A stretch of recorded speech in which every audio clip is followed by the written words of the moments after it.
dans un jour difficile qui arrivera sur nous. Et c'est pourquoi le Seigneur veut que nous restons là. Sur quoi? Il veut que nous bâtissons notre foi sous le roc. Parce que lui-même,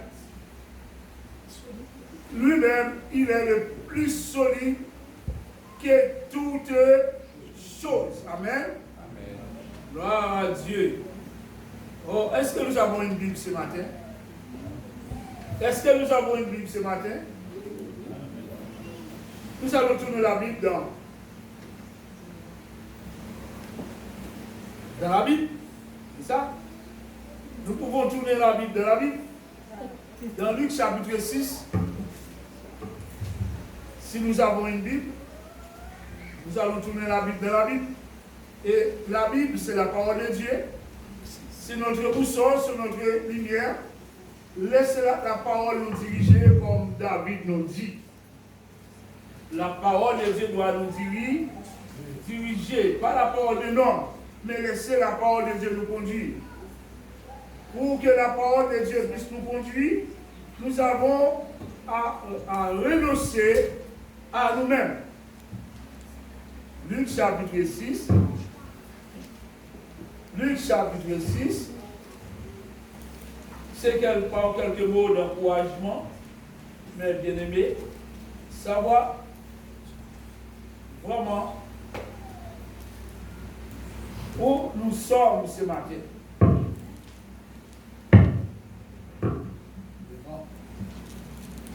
La Bible nous dit dans Luc, avant de prier, Luc chapitre 6, verset 46.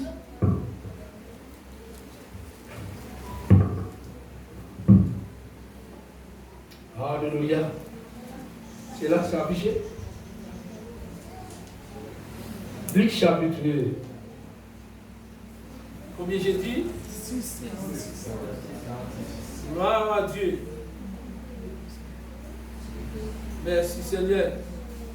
Allons dire merci Seigneur. Merci Seigneur. Merci pour ta parole. Merci pour ta parole. Ta parole est la vérité. Ta parole est la vérité. Donne-moi ta parole. Donne-moi ta parole. Donne-moi ta parole. Seigneur, ta parole est puissante. Une pierre angulaire. Une pierre angulaire. Une épée à double tranchant. C'est ta parole. Elle m'encourage. Elle me fortifie. Elle me conduit. Elle me donne la vie. Merci Seigneur. Alléluia. La Bible nous dit, dans le verset 46, pourquoi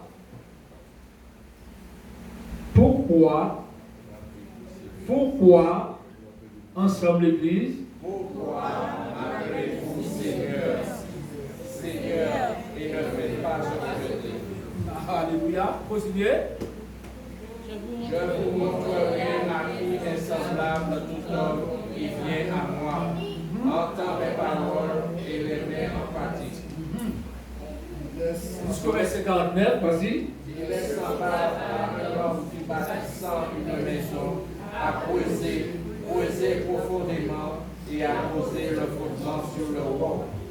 Une inondation est venue et le torrent s'est jeté contre cette maison sans pouvoir l'ébranler parce qu'elle était bien bâtie. Gloire à Dieu. Là, nous avons vu 2 maisons. Pas une seule maison. Nous avons vu combien de maisons? 2 maisons. Un a été bâti sur le roc et l'autre est bâti sur le sable. Mais le mot plus fort, la Bible nous dit, le Seigneur Jésus il disait, mais pourquoi m'appelez-vous Seigneur, Seigneur? Pourquoi tu pries? Pourquoi tu appelles Seigneur, Seigneur? Tu dois savoir pour quelle raison tu fais appel à Dieu. Pourquoi m'appelez-vous Seigneur, Seigneur? Point, inter. Ça veut dire, nous devons réfléchir. Pourquoi appelle Seigneur? C'est vrai que tu appelles Seigneur dans tes besoins. C'est vrai que tu appelles Seigneur dans tes difficultés. C'est vrai que sur ta route du danger, tu appelles Seigneur. Mais le Seigneur a dit, mais pourquoi tu m'appelles? Et ne faites-vous pas ce que je vous dis. Il est plus important. Le Seigneur, que ce qu'il attend de nous, c'est l'obéissance à sa parole. La foi ne peut pas grandir sans l'obéissance. Chacun de nous a besoin de voir la gloire de Dieu. Nous voulons une foi ferme.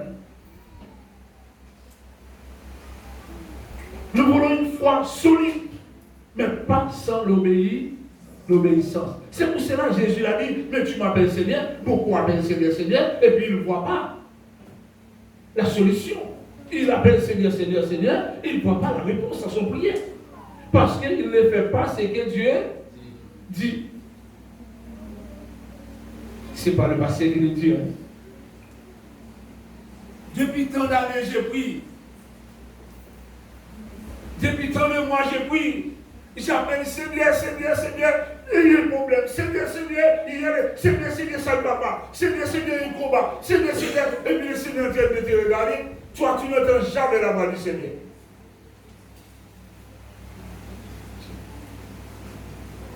Tu n'entends jamais la voix du Seigneur. Le Seigneur en train de te dire, oui, tu m'appelles. Mais est-ce que tu fais ce que j'ai dit de faire? Qu'est-ce qu'il nous dit de faire? Qu'est-ce qu'il nous demande? D'obéir à sa parole, mes bien-aimés. L'exemple de l'obéissance. Lorsque l'Éternel a parlé à Abraham, laisse ton pays, laisse ta patrie. Vous savez, c'est difficile de laisser ton pays et de laisser ta patrie. Abraham n'est pas désobéi. Il a écouté la voix de l'Éternel. Des moments, l'Éternel nous parle, mais on fait pour être. Des moments, l'Éternel nous parle, mais on n'a pas le temps d'entendre sa voix. Mais il est important d'écouter la voix de Dieu ce matin. Lui-même, Jésus l'a dit, et ne faites-vous pas ce que j'ai dit. Si vous ne faites pas ce qu'il dit, c'est parce que nous n'avons pas entendu ce qu'il a dit. Il a dit à Abraham, va, laisse ton pays, laisse ta patrie. Et la Bible nous dit, Abraham n'a pas fait sa tête. Abraham n'a pas raisonné à la parole de Dieu. Abraham n'a pas dit, mais est-ce que Dieu existe vraiment?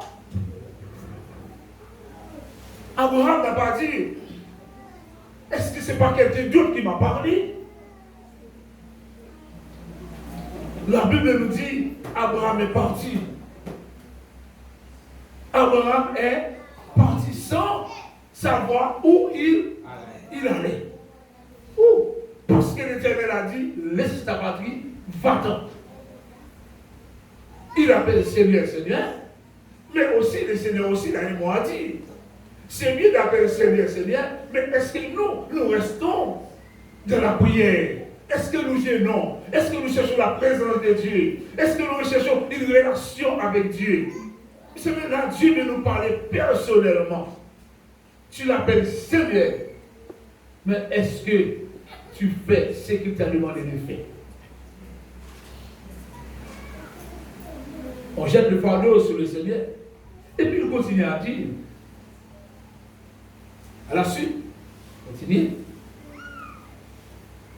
Je vous montrerai à qui est semblable tout homme qui vient, tout homme qui vient à moi. Mais bien aimé, Jésus a bien parlé. Je vais vous montrer quelque chose. Je vais vous faire une démonstration de tout homme qui vient à moi. entends mes paroles. Mais bien aimé, lorsqu'il a dit mes paroles, il parle de sa parole, il parle encore aujourd'hui. On a plus temps d'écouter la parole de l'homme que d'écouter la parole de Dieu. On a plus temps pour observer ce que l'homme dit, on le répond, qu'écouter ce que Dieu nous dit pour réagir. Dieu, il a dit, allez, et Abraham est parti. Je vous montrerai. Oh, alléluia. Et lorsque Abraham est arrivé, il n'a pas montré à Abraham sa gloire. Il n'a pas montré à Abraham sa gloire. Eh bien, il est capable aussi de nous montrer sa gloire. Il est capable de nous montrer qu'il est Dieu. Mais qu'est-ce qu'il attend de nous? C'est l'obéissance. On ne peut pas servir le Seigneur sans l'obéissance. Quel que soit évêque, quel que soit bishop, quel que soit évangéliste, quel que soit les titres, sans l'obéissance, mes bien-aimés, c'est zéro. Qu'est-ce que Dieu attend de nous? C'est d'obéir à sa parole. Il a dit, je vais vous montrer à qui semblable tout homme qui vient à moi, entend mes paroles et les met en pratique. Il y a une bénédiction dans cette parole-là. Il veut nous montrer tout homme, mes bien-aimés. Tout homme qui vient à lui. Tout homme qui vient à lui. Tout homme qui veut marcher à lui. Tout homme qui obéit à sa voix. Et je vais nous montrer ce matin. Si nous marchons avec le Seigneur va nous montrer qui il est. Si tu veux marcher avec Dieu, tu seras toujours un héros béni. Si tu es un héros, attention, il y a deux sortes d'héros. Il y a deux sortes d'héros. Il y a les héros de la foi. Ah oui? Il y a aussi les héros de la souffrance. Beaucoup a été signé dans Hébreux chapitre 12, 13. Beaucoup a été abandonné. Mais la Bible nous dit que ce sont des héros parce qu'ils sont morts de la foi. On peut être héros aussi de la foi. Ce n'est pas parce que tu passes par des moments d'épreuve que tu n'es pas un héros. Mais si tu as gardé cette épreuve en toi, ce moment difficile, sans jamais abandonner la foi du Tout-Puissant, tu vas traverser des moments pénibles, mais garder la foi, tu es un héros dans le Seigneur. Alléluia. Ce n'est pas celui qui a la foi qui fait des miracles qui est un héros, mais seulement un héros. Même de la souffrance, nous pouvons être un héros. Et c'est pourquoi le Seigneur a dit, je vous montrerai.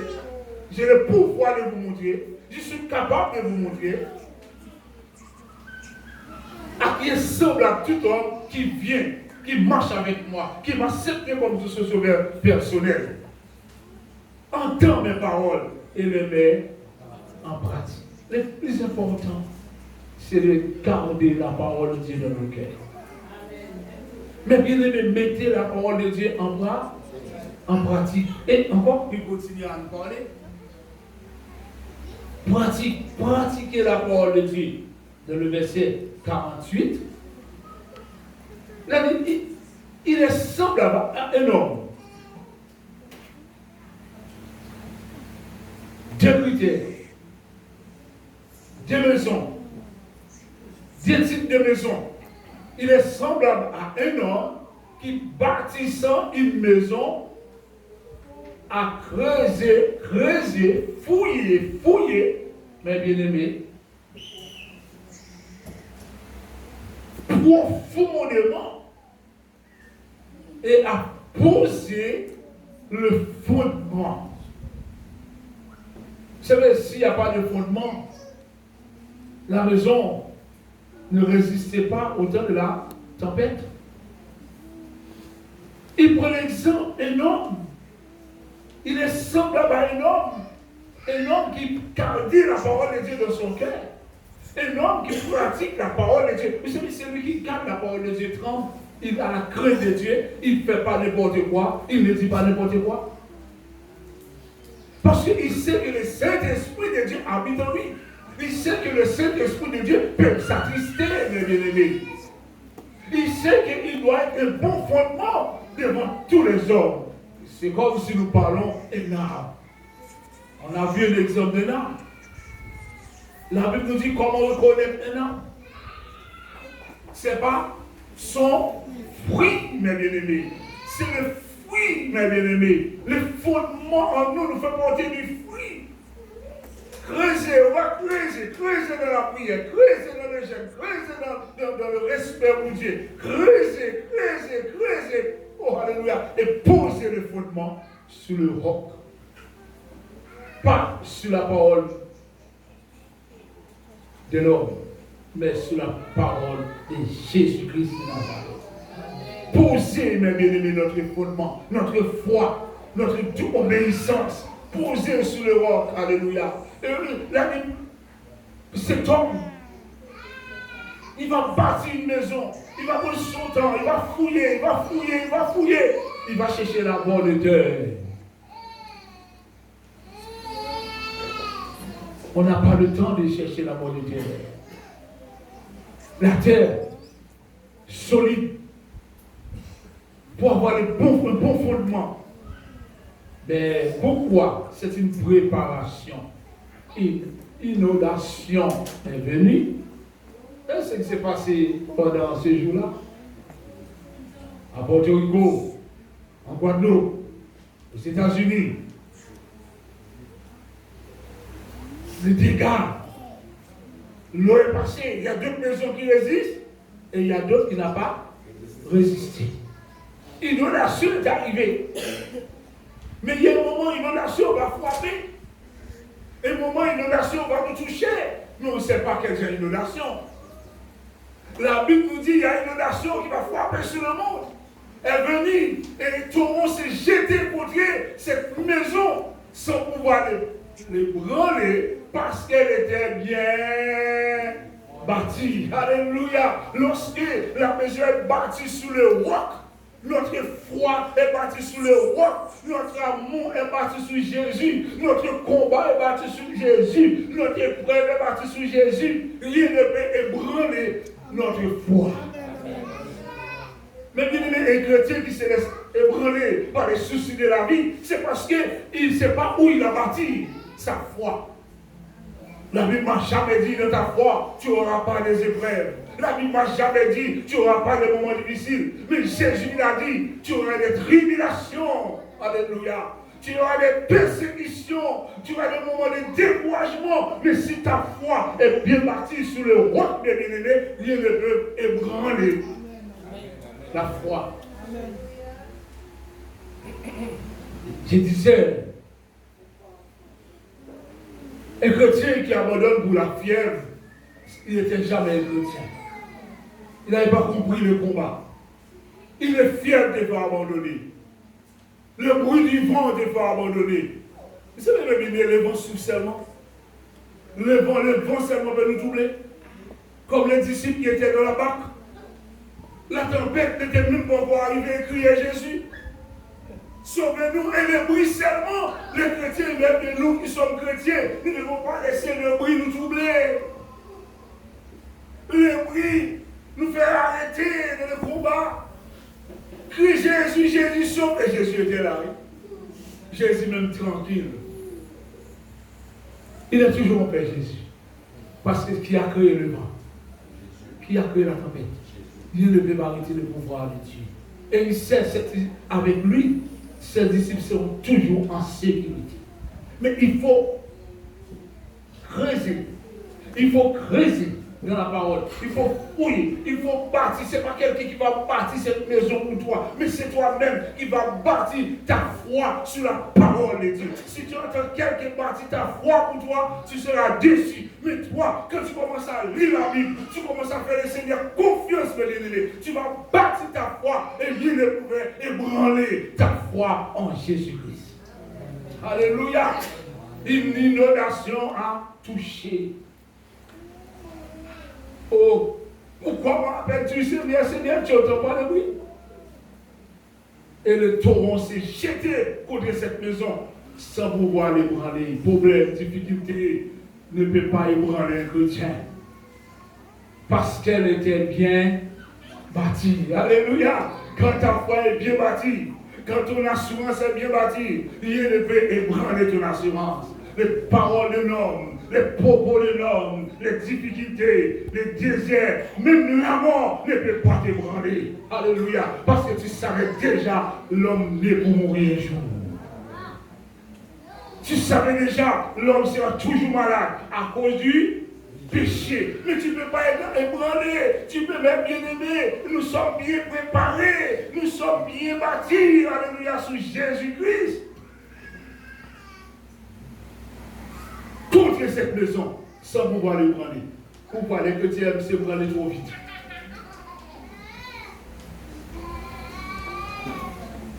On aime trop regarder celui qui est à côté de nous, au lieu de prier pour lui. On aime trop regarder la vie de l'autre, pasteur, prédicateur. Mais à nous regarder nos propres vies en Jésus-Christ, parce que le vent va secouer, le vent va bouger, mes bien-aimés. Il va s'élever contre nous. Chacun de nous va sentir le fait de ce vent, mes bien-aimés. Mais à ce moment-là, on verra sous quoi nous avons bâti notre foi. Premier homme, s'il mettait la parole de Dieu en pratique, il ne sera pas ébranlé. Oh, on m'a critiqué, on m'a parlé mal de moi, on ne m'a pas visité. C'est pas moi avec ces gens-là. Moi, je ne vais pas à l'église encore. Alors, tu vas à l'église pour qui? Pour un homme ou bien pour Jésus? Tu acceptes Jésus pour qui?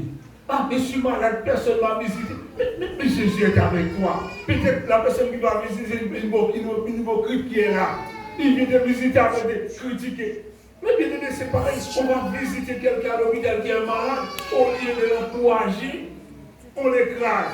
Comment aller visiter quelqu'un qui est malade, qui est déjà dans la souffrance, au lieu de lui porter une parole d'encouragement, on va lui dire, fais comme tu veux, tu vas mourir. Ça, c'est une parole d'encouragement. Mais Jésus lui-même, quand il est avec toi, il a dit, je serai avec toi. Même si tu vas mourir, je vais mourir avec toi. Alléluia. Et je vais te ressusciter. Alléluia. Ça, c'est la parole de Dieu. Il est toujours là pour nous fortifier dans la grâce. Mais lorsque la foi est bien bâtie, mes bien-aimés, notre foi doit bâtir sur Jésus-Christ, pas sur l'assemblée, pas sur le pasteur. Mais sache, mes bien-aimés, sur qui nous avons bâti notre foi en mettant la parole de Dieu en pratique. Deuxième homme, le grand œuvre nous dit, mais celui qui entend et ne met pas en pratique. Vous savez, il y a deux qualités d'homme. Un qui met la parole de Dieu en pratique, le vent, le torrent est venu quand même. Mais attention. C'est pas parce qu'il est chrétien, il ne va pas sentir le fait du torrent, le bruit de la tempête. Je tiens à vous encourager ce matin. C'est pas parce que tu es un enfant de Dieu, tu ne dois pas sentir il a dit, la même manière, le torrent est passé pour celui qui avait bâti sa maison sur le roc, aussi celui qui est bâti sur le sable, il va ressentir la même chose. Mais maintenant, la différence, c'est quoi? La différence, c'est celui qui met la parole de Dieu en pratique. Alléluia. On va sentir le même combat, on va sentir le même effet, mais il y a une différence, mes bien-aimés, entre ces deux hommes. Alléluia. Deux hommes marchent ensemble. Deux hommes, regardez, ça me fait penser Pierre et Jean. Deux hommes marchent ensemble. Il prend le chemin de l'église.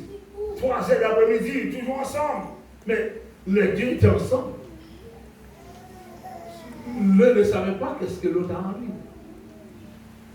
Et regardez, quand ils ont rencontré cet homme, la belle porte, cet homme qui demande le monde, qui attendait quelque chose, c'est la parole d'eux qui a été touchée cet homme. Ce n'est pas les paroles des deux. Hein. Et pourtant, ils étaient ensemble. L'autre disait, écoutez-moi, je n'ai ni argent ni or pour te donner. Mais ce que j'ai, il n'a pas dit ce que nous avons. Pourtant, c'était à deux. On peut être à deux. N'écoutez pas sur la foi de l'autre, compte sur ta foi. compte sur toi-même, compte sur le Seigneur. Tu ne connais pas ta dimension, la dimension de l'autre. Toi, tu sais combien tu te mets toute ta confiance en Dieu, mais tu ne connais pas la confiance de l'autre. Et il n'a pas dit que on va te donner ce que nous avons. Et pourtant, ils étaient à combien? Les deux marchaient ensemble. Donne-nous quelque chose. Il a dit, mais écoutez-moi, moi je te donne ce que j'ai. Je n'ai ni argent, ni or. Mais ce que j'ai, je te le donne. Mais bien aimé, mais pourtant l'autre était à côté de lui, l'autre serviteur était avec lui. Parce que c'est deux maisons, c'est deux critères nous sommes en train de vivre là maintenant. Un sous le roi, et sous le sang. Il ne connaît pas la dimension de l'autre, mais lui il savait quelle est sa dimension, quelle est sa relation avec Dieu. Ne te laissez pas troubler par l'autre. Gardez cette dimension que tu as en Christ. C'est une question de dimension de la foi. Mais bien aimé, l'autre m'était troublé. C'était le d'autre. Oh, on a regardé le ciel. Mais au nom de Jésus, lève-toi et marche. L'autre est en train de regarder. Est-ce que l'autre avait la foi pour dire à cet homme, au nom de Jésus, lève-toi? Est-ce que l'autre a croire vraiment que Jésus est capable de lever cet homme-là? Au nom de Jésus-Christ de Nazareth, lève-toi et marche.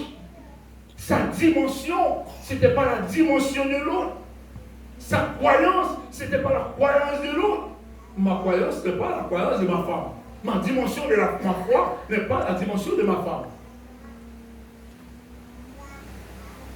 Je ne vais pas piller sur la foi de ma femme.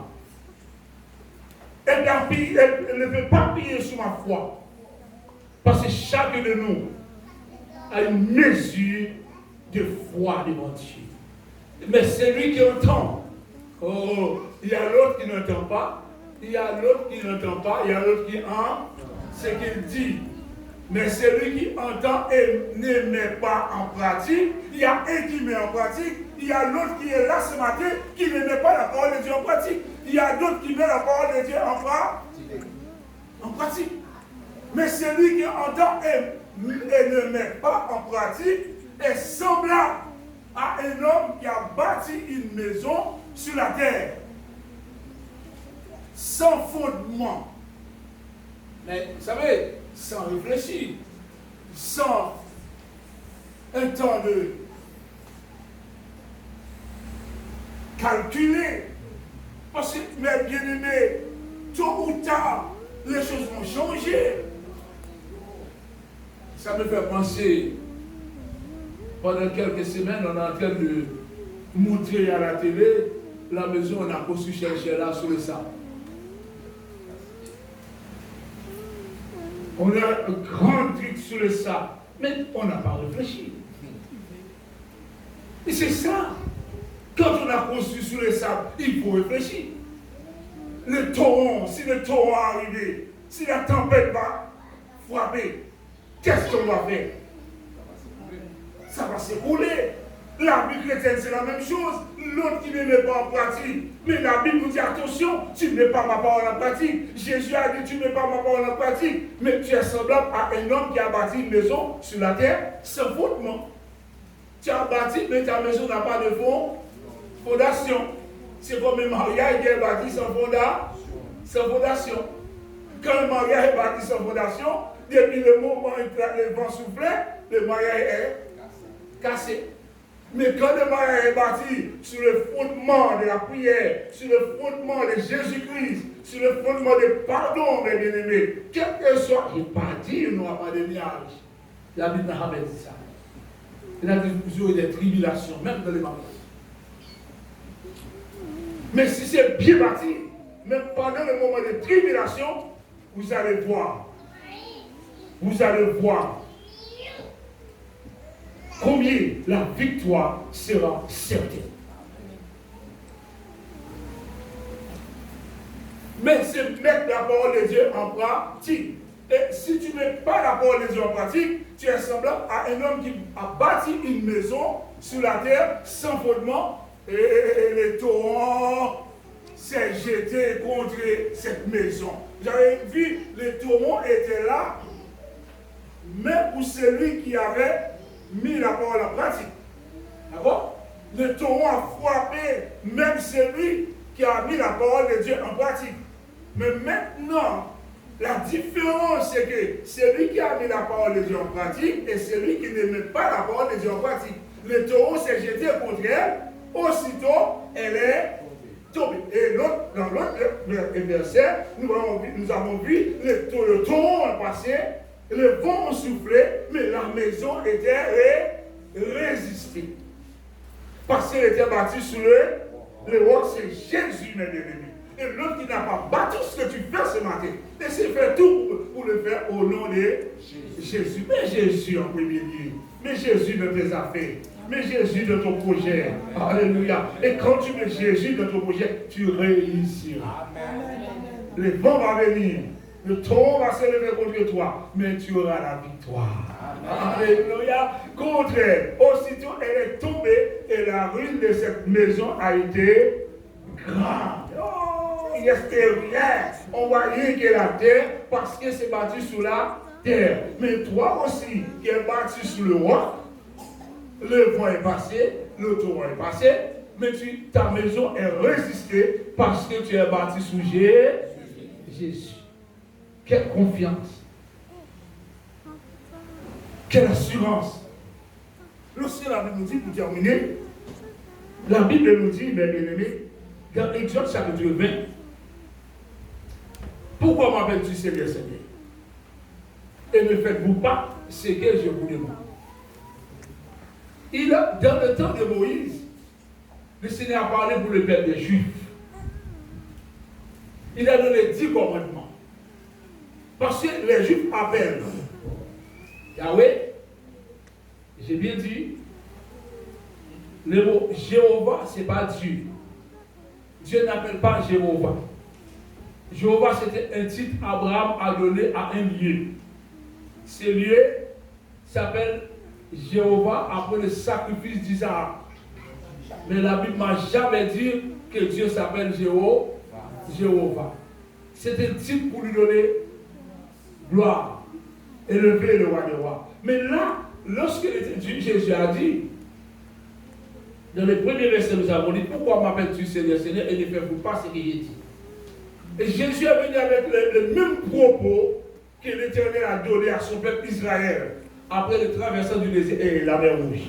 Vous savez, la loi est venue après le traversant de la mer. Quand le peuple de Dieu a traversé la mer Rouge, il n'y avait pas de loi avant. Regardez dans le temps de nos grands-parents dans la Bible, vous n'allez pas trouver de loi. C'est juste après le traversé de la mer Rouge, où l'Éternel a donné la loi à Moïse pour le peuple d'Israël, pour les Juifs.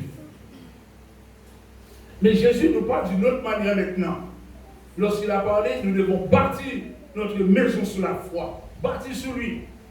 Beaucoup disent Seigneur, Seigneur. Beaucoup appellent Seigneur, Seigneur, Seigneur, et ne faites pas ce qu'il dit de faire. Alors Dieu prononçait toutes ces paroles en disant, dans les 10 commandements, c'est première fois, merci Seigneur, c'est première fois que j'ai interprété ce verset. Et Nassé, je suis l'Éternel ton Dieu qui t'a fait sortir du pays d'Égypte. Oui, c'est pas. Il parle à son peuple qui est sorti du pays d'Égypte, de la maison de servitude. Tu n'auras pas d'autre Dieu devant ma face. Il a dit, mais mon peuple, vous n'aurez pas d'autre Dieu devant ma face. Tu ne feras point du mal taillé, ni de représentation, quelconque des choses qui sont en haut et dans les cieux et qui sont en bas sur la terre. Et c'est à Moïse, il a donné cette loi à Moïse. C'est pas, Moïse a reçu, mais ce n'est pas les paroles de Moïse, c'est les paroles de l'Éternel. Et qui sont dans les eaux plus bas que la terre. Tu ne te prosterneras point devant les idoles, devant elles. Et tu ne serviras point qu'à moi, l'Éternel, je suis le Dieu, je suis un Dieu jaloux qui punit l'iniquité des pères sur les enfants jusqu'à la 3e et la 4e de la génération de ceux qui me haïssent l'Éternel qui parle et qui fait miséricorde jusqu'à 1000 générations à ceux qui m'aiment et qui gardent mes commandements. Mais bien aimé, là nous voyons l'Éternel a donné les 10 commandements à Moïse. Comme Jésus vient nous dire dans Luc chapitre 6, verset 46. Pourquoi m'appelle Seigneur, Seigneur, et ne faites pas ce que je vous dis. Mais là, il a dit, et qu'il fait miséricorde. Il fait miséricorde à ceux qui gardent sa parole. Alléluia. Mais bien aimé, le fondement qu'on a besoin ce matin, c'est la parole de Dieu. Amen. On n'a pas besoin d'autre chose. Le plus grand fondement de la vie de l'homme, c'est garder la parole de Dieu dans ton cœur. Si la parole est là, il ne peut te prendre. Quelqu'un veut venir parler aujourd'hui, et quand il n'y a pas de fondement, aujourd'hui on est témoin Jéhovah, demain on est adventiste, après demain on est